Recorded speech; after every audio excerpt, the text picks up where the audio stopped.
Sparkle and the sleepy gumdrop tree. Deep in a land of swirling sugar and lollipop forests lived Sparkle. She was a gooey candy monster who loved to skip. With her jellybean eyes wide with wonder and her licorice limbs waving hello, she explored the candy trails every single day. Sparkle had one favorite spot, the great gumdrop tree. It had a trunk made of smooth chocolate and branches filled with the juiciest, chewy gumdrops in the whole world. Sparkle loved to sit in its shade and listen to the wind whistle through the peppermint leaves. One morning, Sparkle arrived at her favorite spot and gasped. The gumdrop tree was drooping. Its branches were hanging low toward the sugar sand, and the gumdrops looked dull and sleepy. Even the peppermint leaves had lost their shine. Sparkle didn't run away or cry. Instead, she felt very curious. She knelt down on her gooey knees and looked closely at the chocolate trunk. "Are you feeling okay, Mr. Tree?" she whispered softly.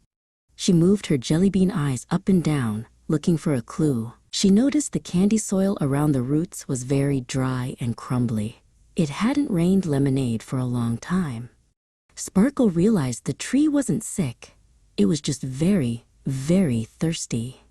She knew exactly what to do to help her tall friend. Sparkle wiggled over to the nearby fizzy spring.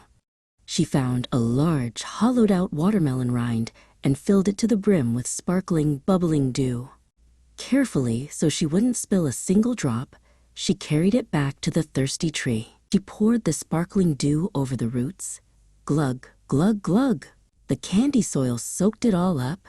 Then, Sparkle began to sing.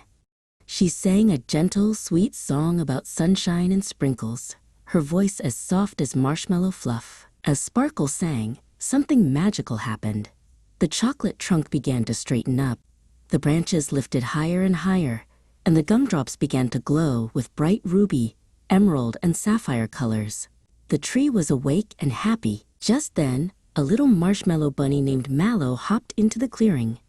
Mallow's long ears twitched as he smelled the fresh, sugary scent of the revived gumdrops. He looked at the beautiful tree and then back at Sparkle. Sparkle reached up and plucked the biggest orange-flavored gumdrop from a low branch. She handed it to Mallow with a gentle smile. They sat together in the sweet-smelling shade, sharing the treats and watching the sunset over the lollipop hills.